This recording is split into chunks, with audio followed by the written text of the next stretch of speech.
Assalamualaikum warahmatullahi wabarakatuh. Waalaikumsalam. Bismillah, alhamdulillah, wassalatu wassalamu ala rasulillah wa ala alihi wa sahbihi wa man wala wa la hawla wa la quwwata illa billah. Amma ba'd. Bapak Ibu sekalian, pembahasan kitab Kaifa Nurabbi Auladana pun film terakhir saking fotokopian ingkang kula aturaken badhe mlebet lembar atau halaman terakhir. Ini bab wujubu ta'limis shalah.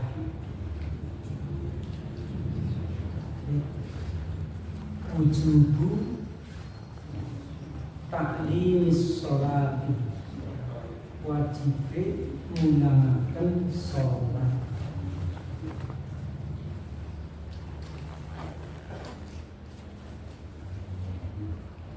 Syekh Muhammad bin Jamil Zainu ngaturaken mari ini kita nomor-nomor urut-urutan di nomor-nomor setunggal kali 3 sekawan gangsal.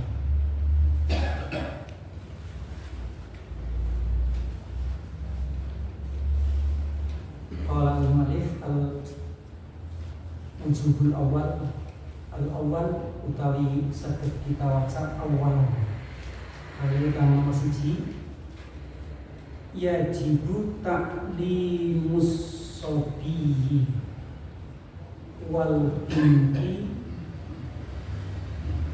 as-sholata fis-sighari liyaltazimaha indal kibari liqaulihi sallallahu alaihi wasallam fil haditsis sahih alimu auladakum as-sholata idza balaghu sab'an wadribuhum 'alaiha idza balaghu 'ashra wa farriqu bainahum fil madaji'i.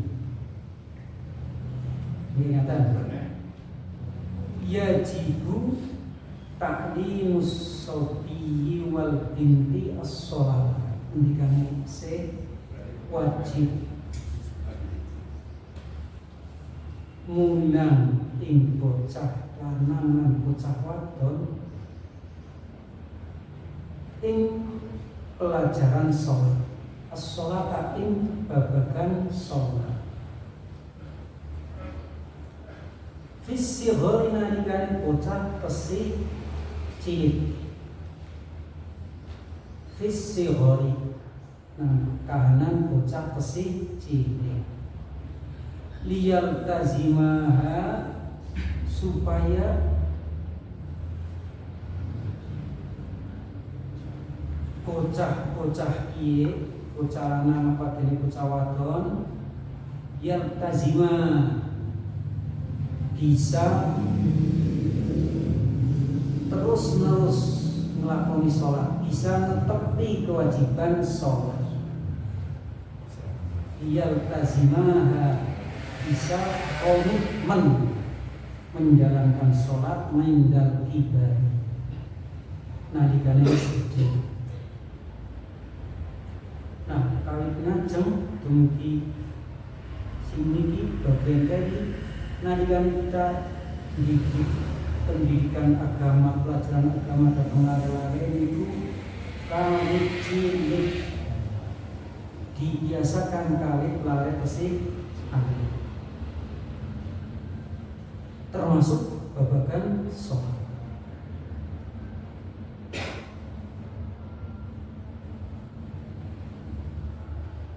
Kata beliau tujuannya adalah liyaltazimaha indal ibad, supaya mereka anak-anak kita baik laki-laki maupun perempuan bisa tetap komitmen dalam menjalankan sholatnya.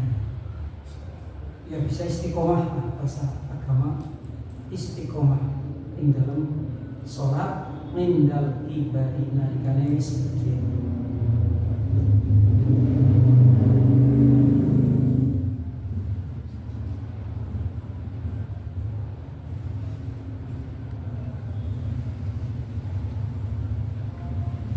Dia qaulihi sallallahu alaihi wasallam, ada dasar pengendikan Nabi sallallahu alaihi wasallam wonten hadis sahih ingkang panjenengan sampun asring sanget ireng hadis niki lan midhangetaken pengajian babagan hadis niki.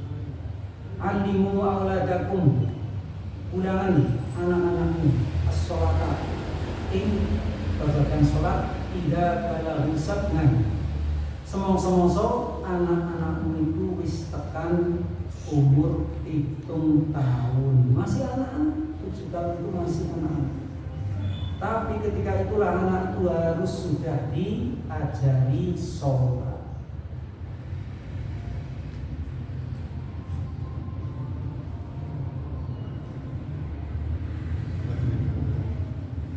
Wadribuhum 'alaiha, lan sabet anak-anakmu ngaleha nang umur krono babagan sholat iki ida balaghu asyram. Semongso anakmu wis tekan umur 10 tahun. Jadi ada perintah langsung dari Nabi untuk melakukan hukuman fisik. Wadribuhum 'alaiha, sabet bocah-bocahmu ngaleha ing atase pelajaran sholat, yaitu nalikane lare-lare kita amel di konsolat, maka ada salah satu pelajaran yang harus kita lakukan. Kalau memang sebuah keperluan, disabat.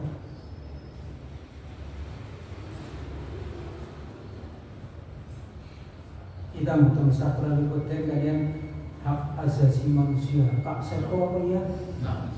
Nah, awas ketekan Kak Seko. Awas ketekan polisi wani nyabat. Yang namanya pelajaran Islam, walaupun dalam hal memukul ada adabnya. Nah, memukul sebagai hukuman, walaupun namanya memukul, istilahnya doroba yadribu idribu, tetapi yang dicontohkan adalah dengan memukul dengan alat semacam ya rotan utawane cambuk, tapi cambuk model Arab, bukan cambuk kuda. Jadi duduk pecut jarang, pecut tapi pecut yang memang digunakan untuk melakukan hukuman di keluarga. Dawane sahasta kurang lebih gedene sedriji utawa sejempol tangan sahasta, dan itu biasa menjadi hiasan dinding di rumah-rumah Islam zaman dahulu. Hiasan dinding maksudnya jadikan tentang tembok kanggo peringatan maring anak-anak. Tanpa sepang lakoni kesalahan-kesalahan sing pancen kudu disabet ya duwe manten pecut. Anak-anak Islam sejak kecil sudah diberi tahu bahwa hukuman adalah bagian dari pendidikan, dan pendidikan Islam bukan menafikan pemukulan, tidak menafikan, artinya tidak menghilangkan hukuman fisik. Walaupun tidak bisa disebut sebagai akrab dengan hukuman fisik buatan ya, tapi ada tata cara pendidikan yang saking pentingnya pelajaran dia nanti ditinggal, orang tua wajib melakukan hukuman kepada anak. Itu pendidikan sholat. Puasa boten Pak. Nonton pendidikan puasa boten nonton hukuman cambuk.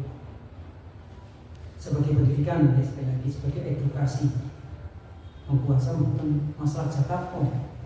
bocah itu orang kewajiban zakat. Ya, apa ini? Bocah kewajiban zakat orang kewajiban dizakati ya iya. Zakat fitrah misalnya itu adalah karena anak yang berkewajiban adalah kepala keluarga.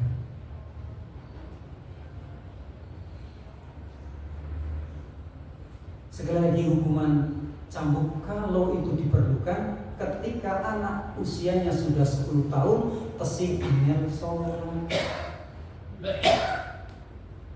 Nek kula yang meratekaken bocah mangsane sholat turu bae, bukan yang ada turu lalai kula, berarti sahabat kan, tuding lah salah sedikit kan dia tuding sahabat sih dia, usia 10 tahun sholat biangnya ya sahabat lokat. Tapi pada bagian-bagian yang tidak membahayakan kaki, pantat atau punggung bagian pundak yang tidak membahayakan. Bukan di kepala, bukan di wajah. Pokoknya pada bagian-bagian yang tidak membahayakan. Apa sih anak? Bocah disabet krono angel sholat, kayaknya angel goletane keluarga sing kesih belum menjalankan hadis ini itu wadribuhum alaiha idza balahu asyra. Gak ada lah rasanya anak dipukul dengan tuding atau kayu atau apapun pada bagian tubuhnya karena sholatnya bleng-bleng. Sebab bocah-bocah siki kali cilik wis pinter sholat mbok manut-manut. Jadi orang perlu disabat manut. Apa jangan-jangan kalau hukuman sholat ini diterapkan juga kepada orang yang di atas 10 tahun, bukan anak lagi yang orang-orang kayaknya ramahnya malah sing tersabat ya.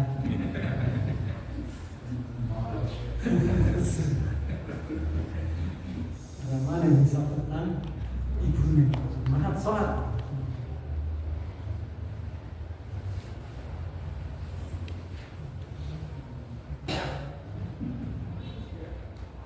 Ini kembali ya. Jadi seandainya ada hukuman sabat gowong tua ya, para bapak paling sering kena cambukan. Yang apa ibunya mangkat pak sholat, duduk pak sholat, putri mangkat sholat, karena ibunya tahu bahwa laki-laki sholatnya adalah di masjid berjamaah. Bukan bapak enggak sholat enggak, tapi sholatnya kerapet rumah. Itu yang barangkali sering terjadi. Umur sedoso kang dipatrokan ugi wa fariqu bainahum fil madhaji lan pisahna antara bocah-bocah fil madhaji nang amben-ambene. Madhaji dari majak tempat tidurnya, di pembaringannya, di ranjangnya, pisah. Ini pendidikan Nabi. Anak-anak ketika sudah mulai gede ya digawekna ranjang sing seukuran derek-derek, di satu ranjang satu anak.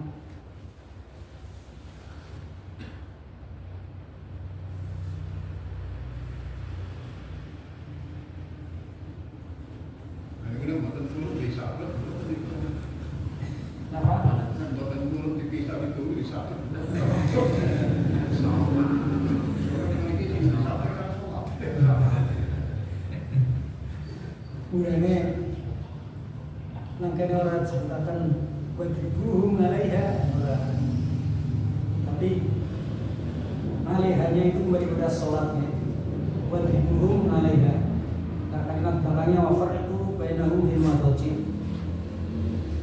itu bagian dari perintah walaupun barangkali tidak bisa disebutkan sebagai perintah wajib, tetapi anjuran yang sama memisahkan anak-anak dari tidur bersama walaupun sesama anak kakak adik. Itu ketika sudah gede untuk belajar tidur sendiri. Nah, ini untuk menjaga kehormatan anak tersebut dari hal-hal yang zaman sekarang begitu parah menimpa anak-anak. Gara-gara sering tidur bareng nih, sing luwih nggih panjenengan saged merasakan dewek. Zaman semono sing jenenge turu ya bareng sekelasa ya bocah 10 nggih. Sekelasa gede kelas sekira 10. Itu betul-betul walaupun dilakukan di masjid, di langgar musola, tapi justru tidur yang tidak nyunah itu seperti itu. Karena keterbatasan kita dulu dalam hal taklim. Anak-anak tidur bareng itu suatu kejelekan dan banyak madorotnya.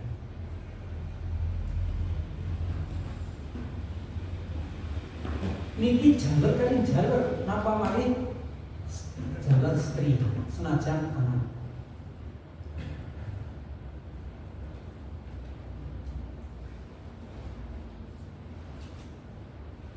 Anak-anak sudah mulai mengenal seks. Ketika anak sudah 10 tahun, maka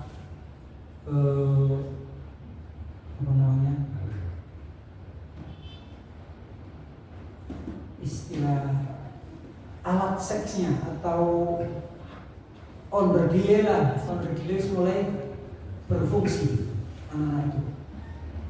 Maka perlu diperhatikan dan dijaga.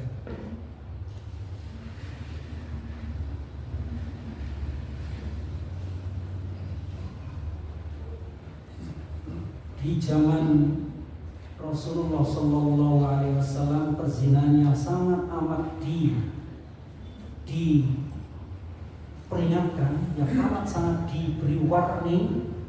Itu satu dengan bihalilati jarikum, kemarin sudah kita bahas, dengan istri tetangga. Yang kedua adalah dengan saudara ipar, alhamu al-mautu, saudara ipar adalah kematian.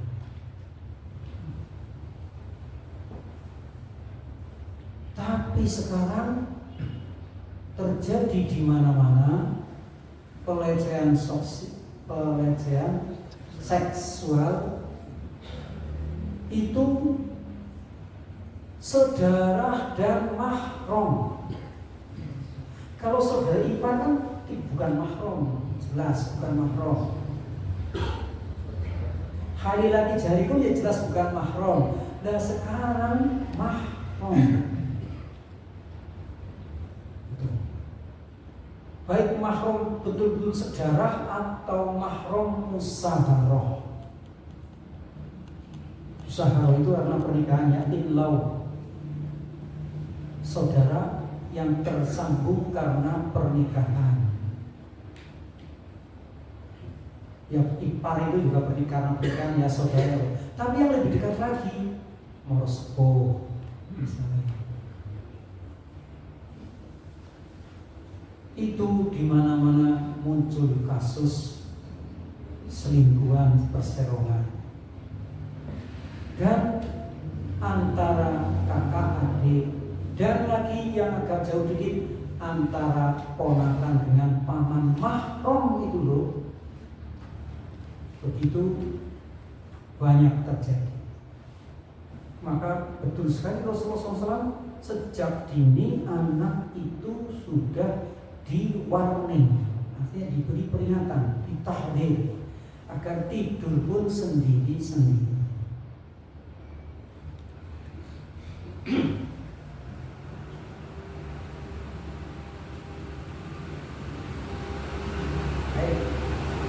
Sahih rawahu Abu Dawud. Wa ta'limu yakunu bil wudu was sholati amama nas. Caranya bagaimana mengajari anak pelajaran sholat, maka disebutkan oleh beliau Syekh Muhammad bin Jamil, wa ta'limu pendidikannya, pengajarannya yakunu anane bil wudu nganggo cara wudu wassolati lan sholat amamahum nang ngarepe bocah-bocah. Wudu depan mereka, wudu di depan mereka, supaya anak bisa mencontoh praktek wudu ini dengan benar. Dan ingat, sesuatu yang dianggap benar adalah yang dilakukan oleh orang tua kita, oleh orang tua anak-anak maksud saya, yaitu oleh kita sebagai bapak ibu, sebagai mbah yang di rumah, ketika melakukan perbuatan-perbuatan yang dilihat oleh anak, itulah yang menjadi kaca benggala bagi anak. Yang dianggap baik ya yang dilakukan oleh bapak ibu atau mbah, bahtung, mbah uti, itu yang dianggap baik oleh anak. Maka yang ditiru ya itu yang setiap kali dilihat dan dicermati oleh, dilihat dan dengar oleh si anak. Maka wudhu dan sholat di hadapan mereka. Pak Bu, wassolati amamau itu orang nuduhna, gue sholatnya berarti nang rumah kan? Ya tidak gitu maksudnya. Ini untuk sholat-sholat yang bersifat sunnah. Maka sholat sunnah itu yang paling afdol adalah di rumah. Tentu saja bukan sholat tahiyatul masjid, bukan takwa.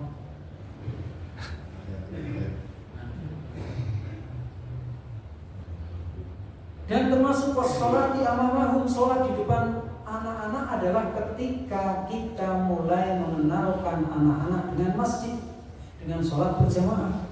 Maka itu namanya sholat amamahum. Kita sholat berjamaah ke masjid, anak kita bawa dalam hal memberikan pengenalan masjid dan juga pengenalan cara sholat berjamaah.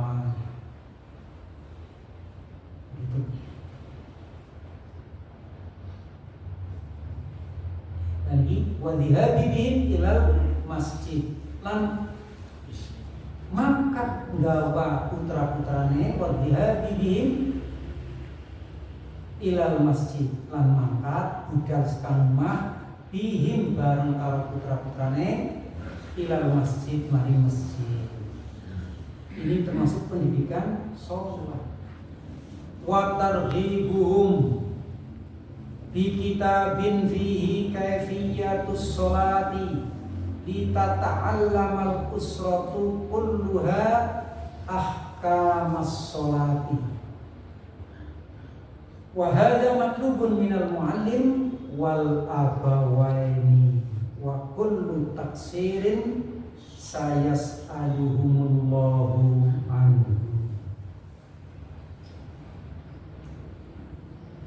Wa targhibuhum bi kitabin fihi kaifiyatus shalah.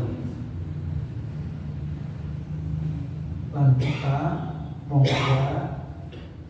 memberikan motivasi, memberikan dorongan pada bocah-bocah di kitabin, supaya bawa buku kecil, kitab buku dalam kutip fihi kaifiyatus shalah, yang isinya tentang tata cara sholat. Jadi kalau perlu anak ini dibekali dengan kutip, buku cilik, sing kadang-kadang bergambar, kalau perlu bergambar bagaimana cara sholat yang benar. Fihi yang isinya kaifiyatus sholat, tata cara sholat. Anak-anak dibawain itu nggih Pak Bu, mandan kleru nek digawani HP mari masjid.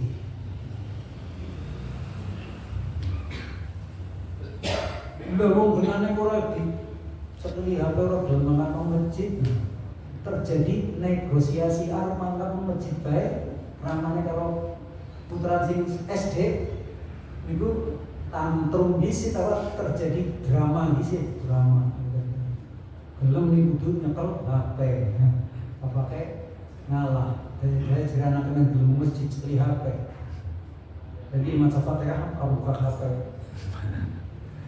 Aduh, kalau terjadi semacam ini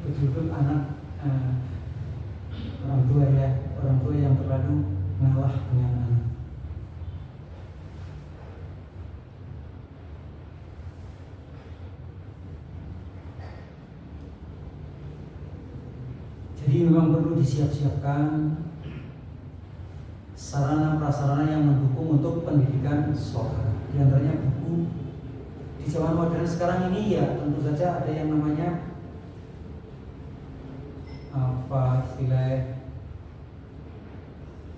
gambar-gambar hidup, video-video tentang sholat.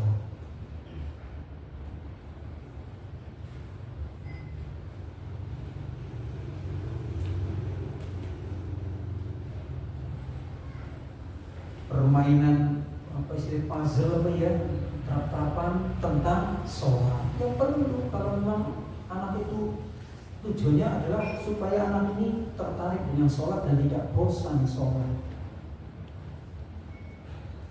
Ini ta'allam al-usratu kulluha, supaya keluarga kabeh keluarga bisa mempelajari hukum-hukum sholat.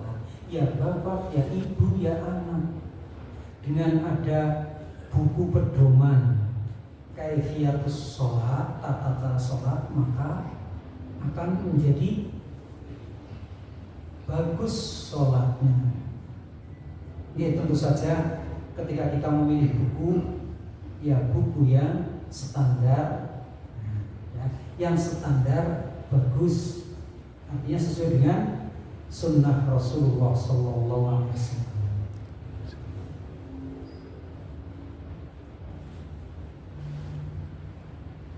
Untuk anak-anak yang sudah remaja mungkin perlu mulai dikenalkan dengan buku Kaifiyatus Sholatin Nabi. Pasti itu ya. Untuk anak-anak mungkin ya masih yang bergambar-gambar. Untuk yang remaja SMP, SMA, maka mereka harus dibekali dengan buku petunjuk sholat Nabi, tata cara sholat Nabi, kaifiyatus sholat Nabi, dan al-karus sholat, zikir sholat. Wahada matlubun minal muallimi wal abawain, lan kiye sing dituntut sekang swijining guru lan wong tua sekoro. Hada inilah matlubun yang dituntut minal muallim wal abawain, dari seorang guru dan kedua orang tua. Wa kullu taksirin, dan setiap pengurangan taksir, pengurangan dari apa? Dari melakukan pendidikan sholat terhadap anak.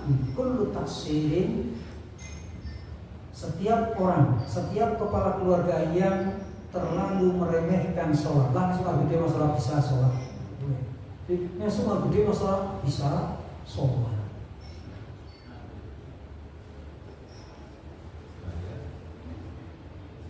Ini namanya taksir, membatasi diri atau mengurangi dengan seperti tadi meremehkan. Maka sayas'aluhumullahu anhu, Allah mesti bakal menanyakan tentang hal ini kepada mereka. Mereka akan dimintai pertanggungjawaban tentang kaifa nu'allim as-sholata di auladina, bagaimana kita mengajarkan sholat untuk anak-anak kita. Ini masuk dalam kaidah yang depan, kullukum ra'in wa mas'ulun an ra'iyatihi.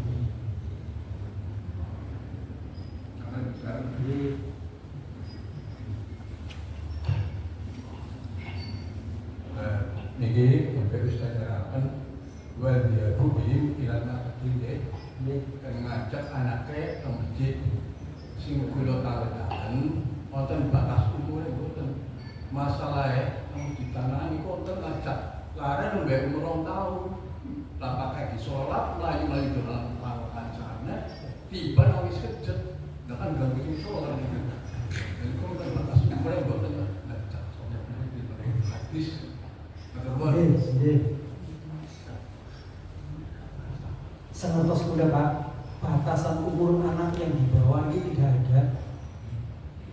sekecil apapun anak ini ketika dibawa ke masjid sudah boleh.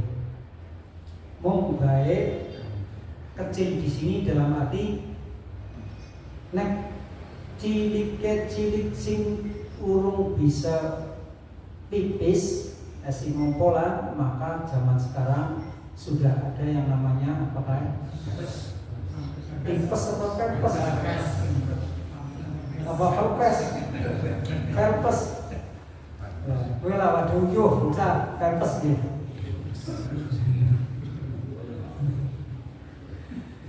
Seperti itu.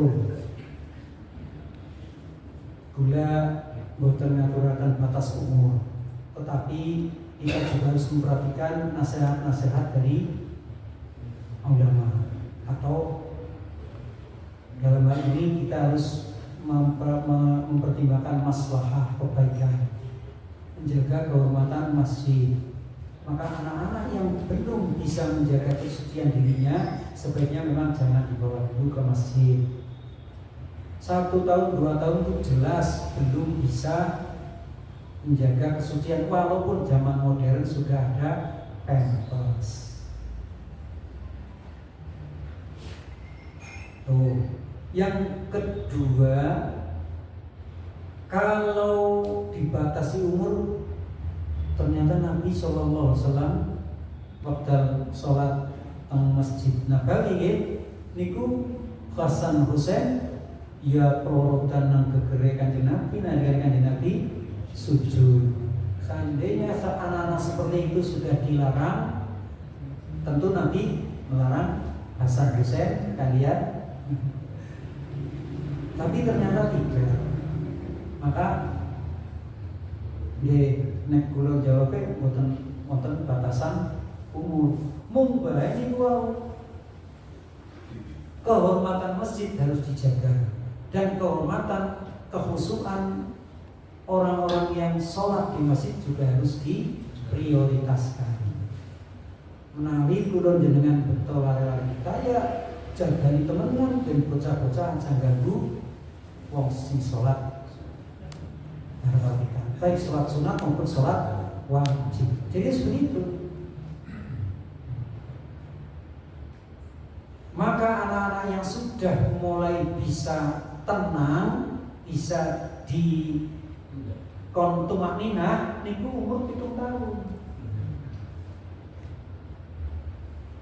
Maka itu juga usia ideal masuk SD secara nasional atau internasional sebenarnya.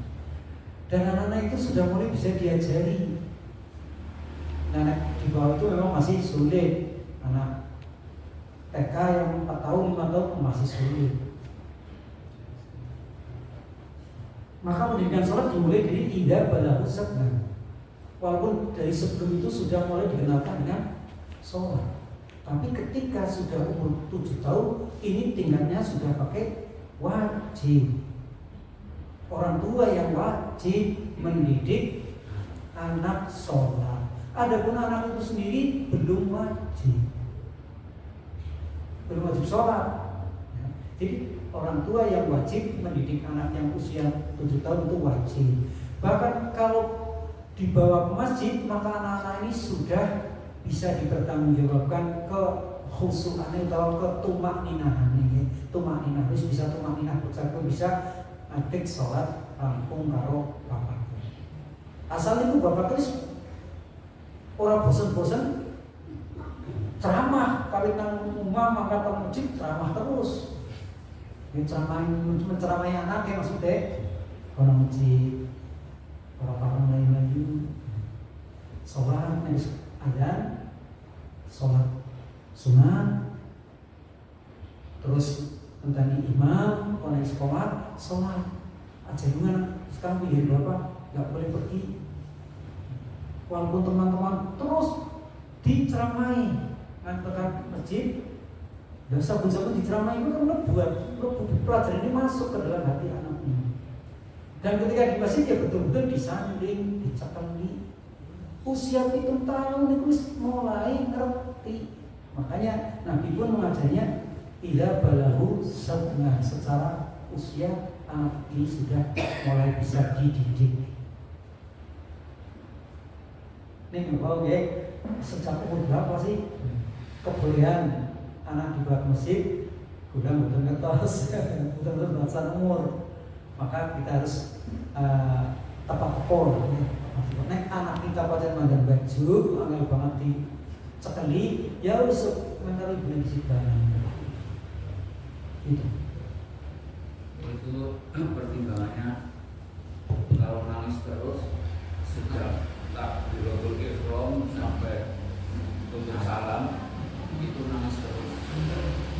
Itu ya pernah kalau kita sering mendengar ketika sholat id juga ketika jamaah fardu di masjid itu ada yang gitu, yaitu pertimbangannya orang tuanya medot sholatnya atau biar terus nangis sampai selesai.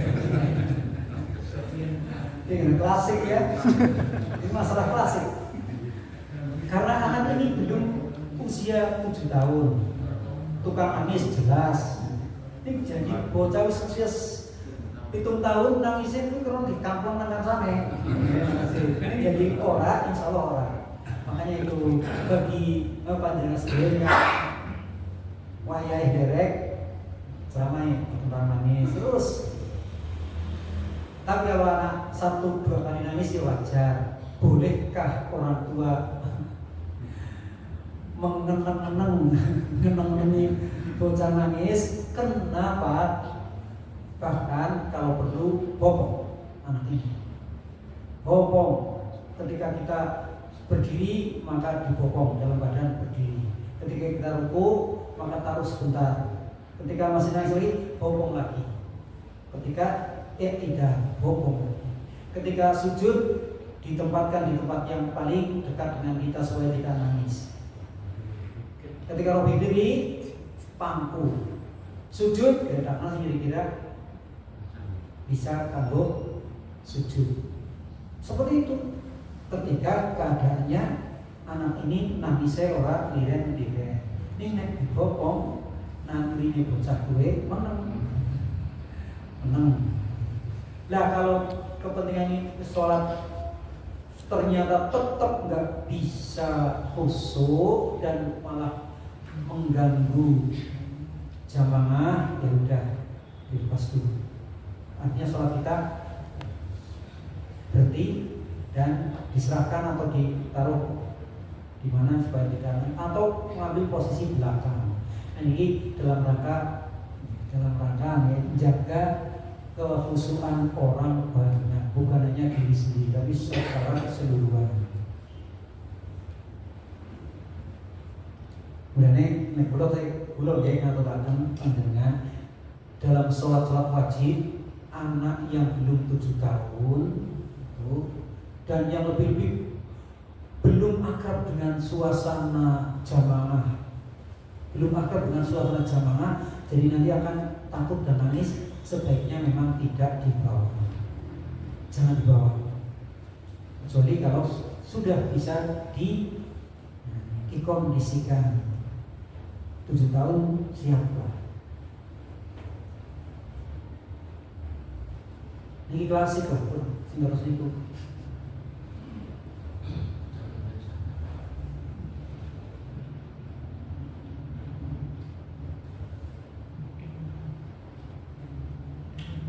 Kurang nanti takkan dengan semacam ini Pak, iya. Pak kurang bisa kusuk, bocah mulai terus nangar soft, kebicaranya. Bolehkah kita memejamkan mata?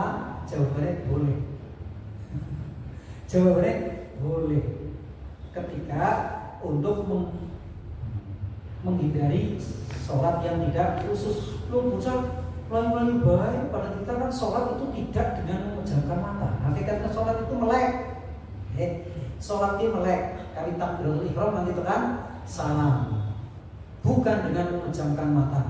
Tapi kondisinya tidak memungkinkan. Jangan melayu anaknya terus keluarga. Jadi akhirnya merem ya. Dalam rangka yang semacam itu panjenengan pun Ustaz itu membolehkan, apa boleh buat. Tapi kalau sholat dibiasakan merem dan ini bukan parem. Bisanya aku deh sholat khusyuk gerak karo merem, nggak bisa lah dengan kok bisanya merem. Padahal Nabi selamanya tidak dengan memejamkan mata. Terus kalau merem lambene juga jetakem. Ini sholat apa? Takbiratul ihram ya tangannya kok nih, bibirnya tidak bergerak, hanya tangannya bergerak. Terus ditatap terus sampai salam.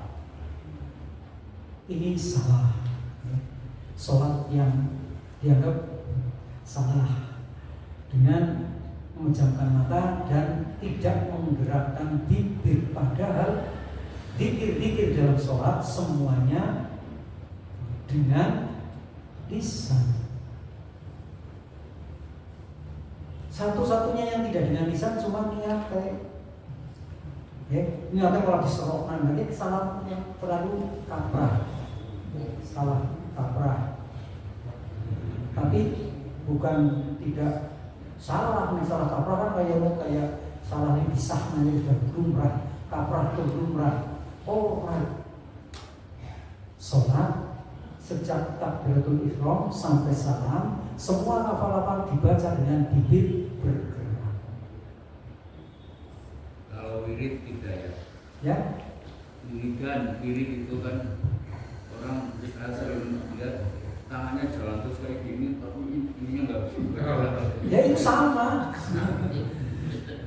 Wirid atau hizib atau zikir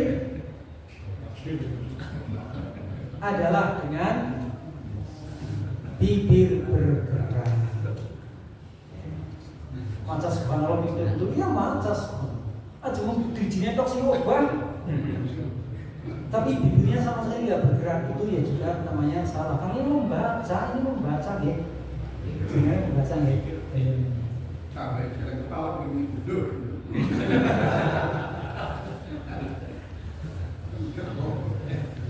Tapi ini kalau ada seksual ini malah yang jadi topik suaranya kan jadi berbagai jejer.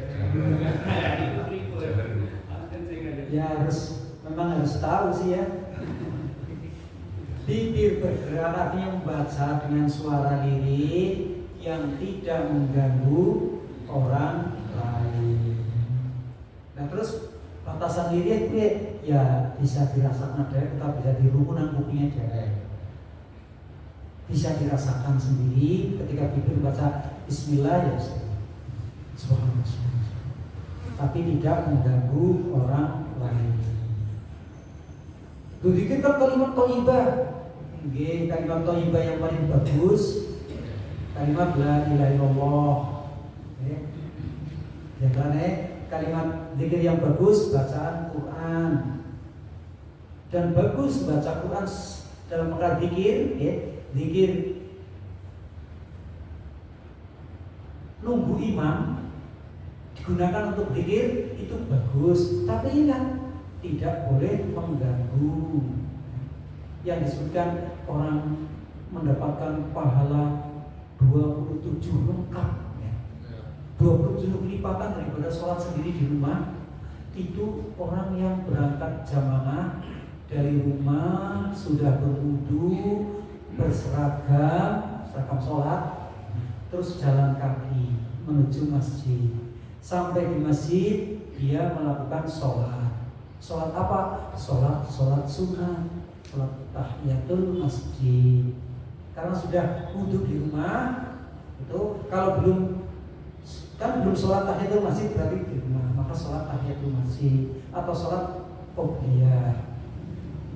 Dan setelah itu duduk tenang menunggu imam. Ketika dia duduk sambil zikrullah menunggu imam sampai kemudian iqamah, maka dia diantara duduk setelah sholat sunat sampai ditegakkannya sholat setelah iqamah, dia dianggap sedang sholat. Artinya dia bisa sholat mendapatkan pahala sholat. asal tidak mengganggu dan tidak berhadas. Tidak hadas, penonton maksudnya, terus tidak mengganggu. Dan di situ baca Quran, ya boleh, bagus, asal baca Qurannya tidak mengganggu orang lain yang sedang punya hajat sendiri, yaitu sholat sunnah, sholat sunat qobliyah atau sholat sunat tahiyatul masjid atau sholat sunat syukur wudhu. Gitu. Jadi suara-suara yang keras di dalam masjid ketika kita akan melaksanakan sholat, zikir, wirid, dan itu termasuk dilarang apa tidak boleh, karena tempat saya ada sholawat takrim. Bukan tahrim, tarhim.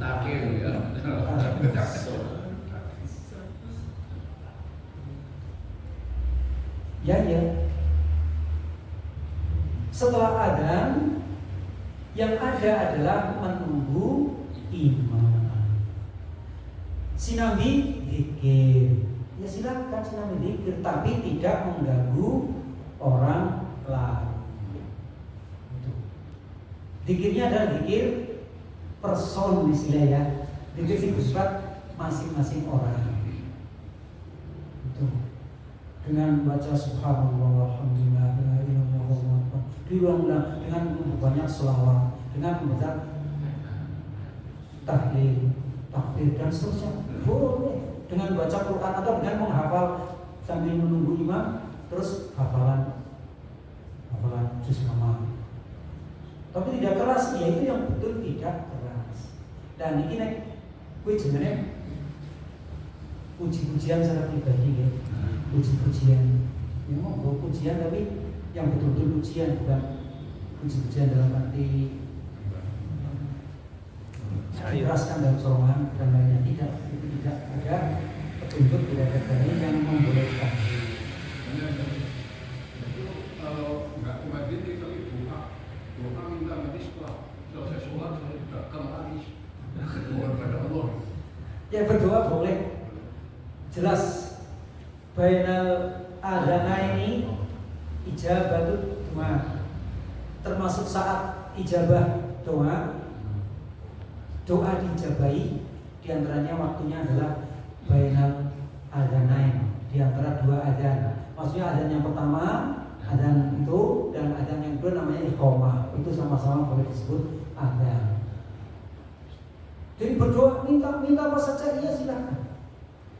Minta kebutuhan dunia dan akhirat. Itu.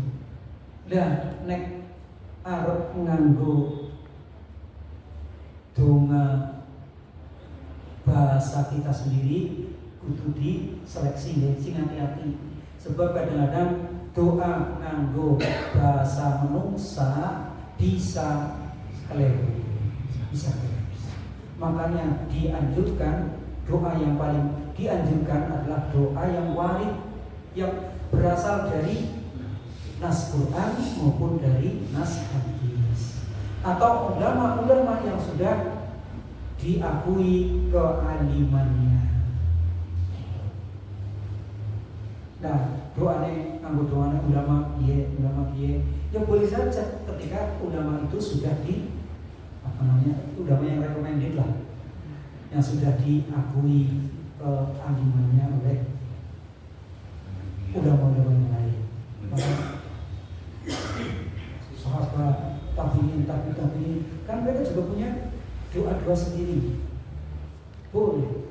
Atau kita langsung lah, mau bahasa kita dewek dengan bahasa Jawa. Boleh. Dulu zikirnya kan doanya enak, ada yang komik.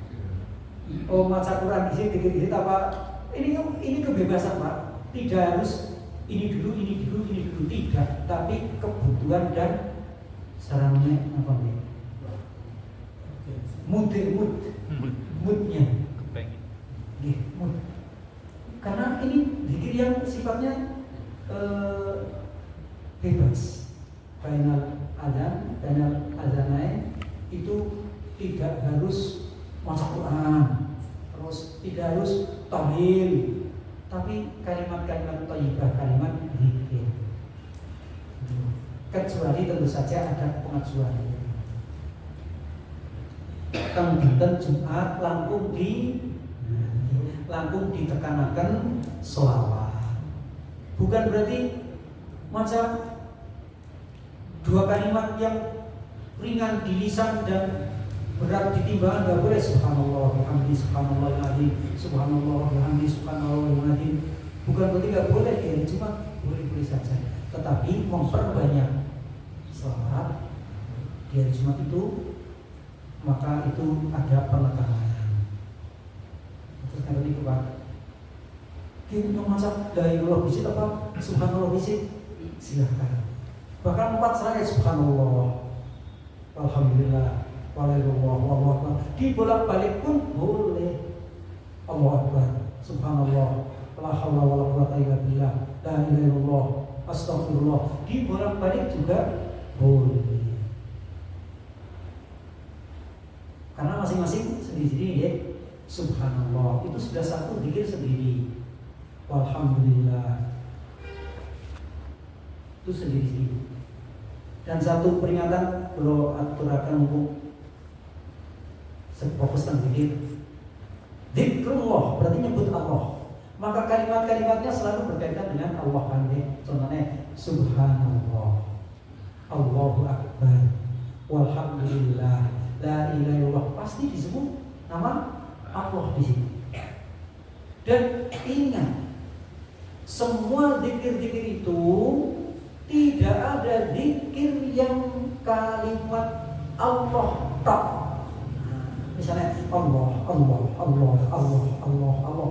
1000 kali bahasa Allah, Allah, Allah dengan keyakinan gue yang paling utama. Salah. Tidak ada satu zikir pun yang kalimat Allah sendiri tanpa bergandeng dengan kalimat yang lainnya. Tasbih maka Allah disambung dengan subhanallah, itu namanya tasbih. Alhamdulillah, enggak boleh lillah, enggak boleh. La ilaha illallah, ya harus sambung la ilaha illallah. Dipendekkan cuma illallah, ya enggak boleh. Apalagi la ilaha, enggak boleh. Terus kenapa saya la ilaha illallah, akhirnya disingkat-singkat awal-awalnya la ilaha illallah. Baru ini satu selesai dicenderti illallah. Selesai dicenderti mana? Allah. Selesai dicenderti gua sih dawan. Akhirnya gue 1000 atau 100 jadi satu. Kalau nekuk membentuk cekungan perahu. Nah, ini amalan orang-orang yang tidak berdalil. Itu yang kita dari air jalan. Oh tak. Itu soalnya pun gandeng dari jaring dari program sebelum mancing waktu itu Jangan siap perang orang. Bukan di balat. Nek ora siap perang ya berjurus lakmangan hukum malana amaduna. Karena koni yang ora. Sebab sudah pasti berpegang pada sunnah itu laisa minal sunnah, bukan berasal dari sunnah taklid. Ya, itu. Tapi bagi mereka sunnah sebab apa? Man sanna fil islami sunnatan hasanatan. Jadi gawe suatu lagu, suatu model, kalau itu dianggap baik, ya sudah itu namanya sunnah. Terus dibuat Islam, sunnatan fil Islam. Ya. Ini ada muncul, tapi kok mundur dari Haji Murad Hussein Haji Hussein. Ada sedikit terutama muncul mati tapi kadang-kadang lawan gue ada kafir gitu. Sudah ada kafir gitu kan. Turun tangan. Tata ciri.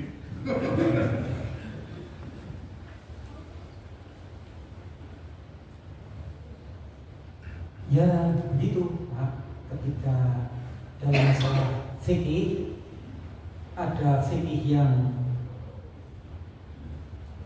bisa ditolerir, artinya bisa dihormati, ada fikih yang terpaksa kita tidak menghormati dengan tidak mengamalkannya dan tidak melakukannya, dan ada fikih yang harus ditentang karena mungkar. Nah ini masalah singkatnya gue nang negeri-negeri Islam sing kental sunnah yang nggak mungkin bakal muncul.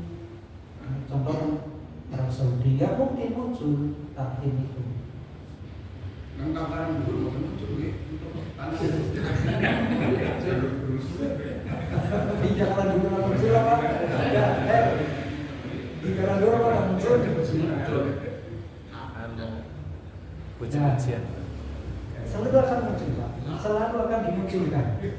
Sedikit beda judul tahkim, tapi surat Nun wal qalami wa ma yasturun 12 menit sebelum adzan.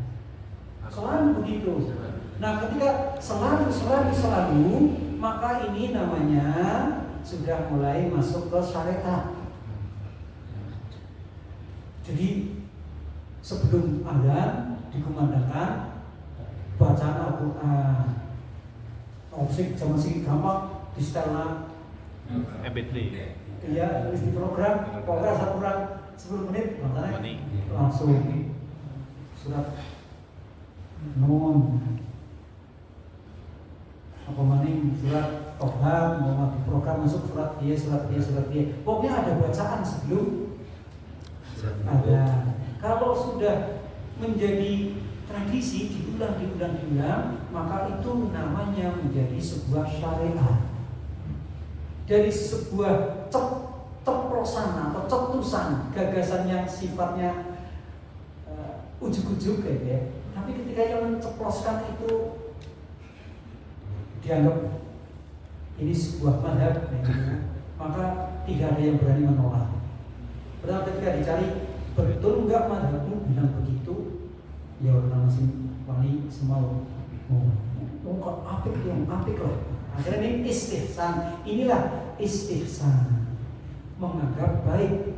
Dan Bapak Ibu tahu istihsan adalah benih atau bibit. Nah, itu istihsan, menganggap baik sesuatu amalan. Istihsan itulah benih bibitnya. Termasuk itu ya, termasuk insya. Iya.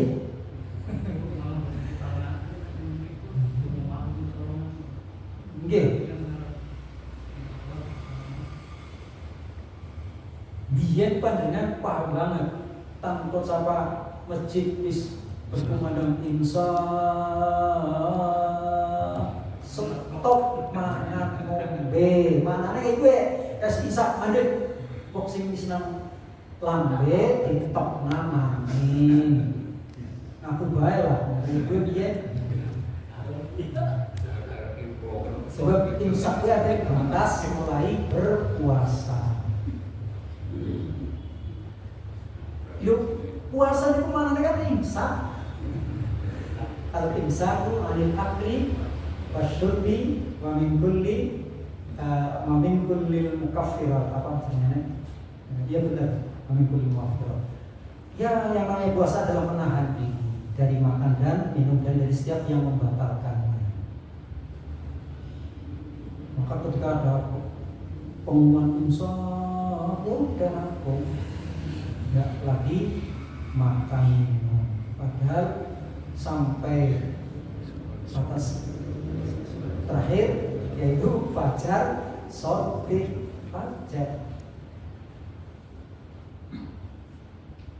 Yang fikih sing dibela oleh para ulama fikih ya. Wis kamu tangine lainan plok saya plok ya plok wis mlebu cangkem isi adan gelek aja mah gelek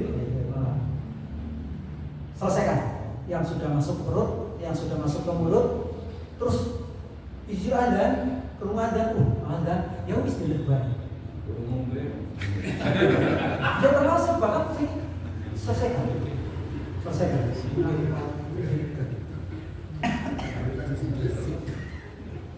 karena tidak disengaja dalam arti apa? Bangunnya telat itu bukan karena kesengajaan. Jadi gampang, jangan dibuat-buat, itu pokok. Laksanakan seperti apa yang terjadi. Dan kalau lupa siang mangan aja mangannya aja sesendok ya, kelareng sepiring saja. Sebenarnya dibagi nanti ombeni dengan Allah, dikenyangkan dan dipuaskan Allah dengan makan minum. Enggak batal ketika sudah kayak gitu.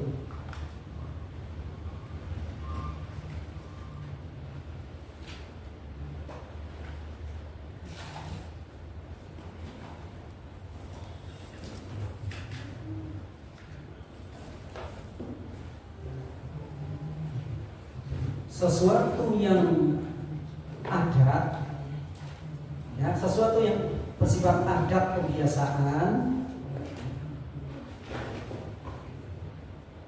silakan dijalankan, tapi jangan sampai naik ke tingkat syariat, jadi disyariatkan, jangan. Ini kadang-kadang saja silakan. Termasuk nang soft sholat. Aku pernah senengnya nang soft kanan, orang tahu milih nang soft kiri. Kebiasaan ya silakan. Silakan teman. Tapi itu bukan syariat. Maka harus pakai kaidah syariat. Ya kadang di kanan, kadang di kiri, kadang di tengah. Silakan kadang di depan, kadang di belakang ketika tidak umat panggonan harus itu.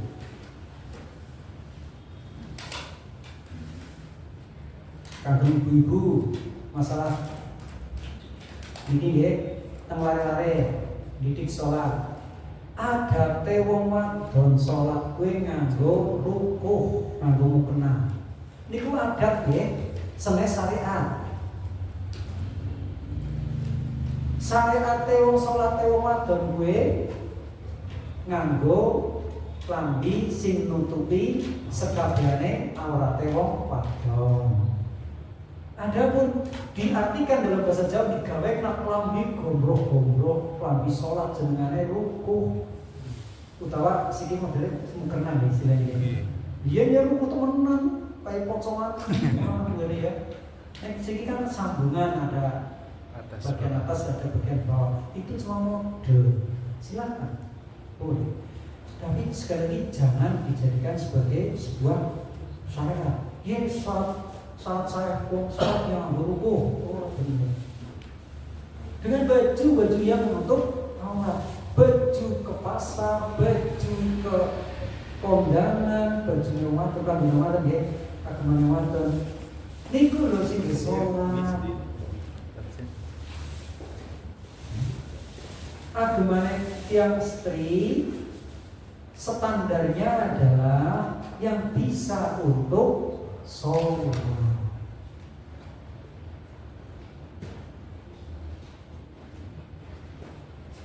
Mungkin kula maturaken nang pertengahan lho Pak, Bu. Nang pertengahan, mungkin nang daerah liyane nggih butuh keterangan panjang lebar.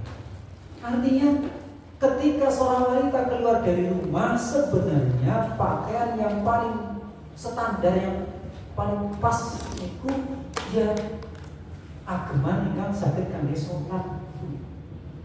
Di kondangan apa shopping, apa beca di pasar, ya boleh. Seperti itu. Adapun masjid-masjid disediain ruko, niku pancen nggo musafir-musafir sing ora biasa nganggo lambi rapet nek gunungan. Ya banyak kan kaum muslimat yang ketika tidak sedang sholat tidak bisa dibedakan ini muslim apa Nasrani atau Buddha apa Hindu, tidak bisa dibedakan.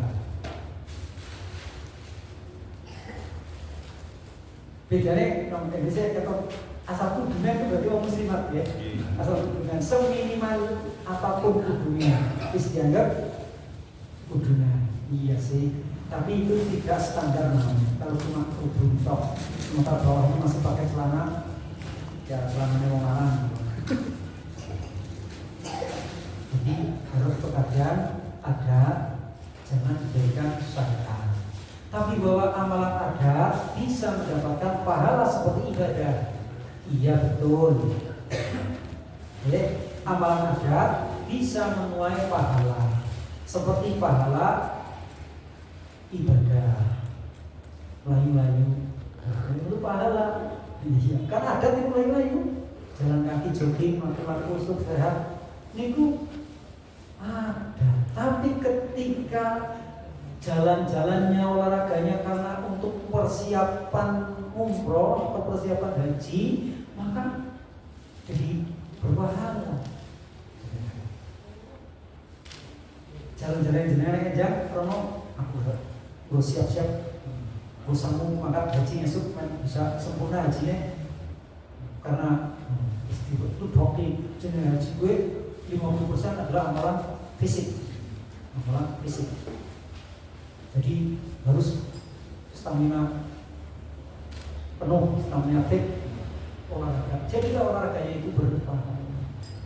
Biasanya tidak pada ya, namun puasa dia masjid nari ngawak dewek turu ngawan, orang kadang sejam turu ngawan. Jadi wajib banget ada, padahal itu ada turunnya jenengan itu ada. Nah jadi nih kalau gue persiapan sholat yang mulai sholat tarawih, maka jadilah tidur siangnya ini berpahala. Tapi koilulah gue istimewa ibadah koilulah deh. Iya betul, koilulah itu kan juga sebelah menjelang zuhur, menjelang di antara jam 11-an lah, 11-10 koilulah itu adalah bagian dari sunnah Rasulullah. Ini orang bisa sholat, orang bisa lurus sebelumnya maghrib, misalnya apa? Setengah maghrib. Orang bisa lurus sebelumnya zuhur. Berhur, ya wis. Bagian sekarang turu sing moga-moga beribadah, moga-moga bernilai ibadah. Keranten kangge persiapan mongko bengi bende yang mulai tarawih bisa khusyuk. Ini jangan kok biasa tarawih kalau turun.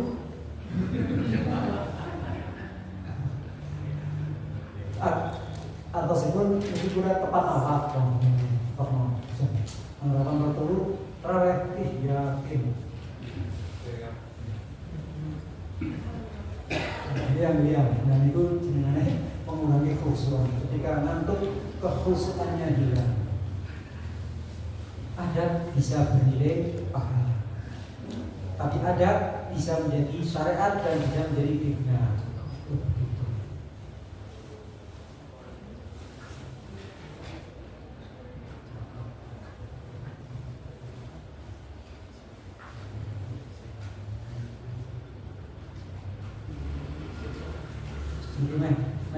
Marif, pokoknya dengan saya cakap Marif, di sana lah ya. Dan itu malam Marif pun, kemudian dikirim kita laksanakan jam 5 malam insyaallah. Kita akhiri subhanallah wa bihamdika asyhadu an la ilaha illa anta astaghfiruka wa atubu ilaik. Wassallallahu ala nabiyyina Muhammadin wa ala alihi wa sahbihi Assalamualaikum warahmatullahi wabarakatuh. Waalaikumsalam.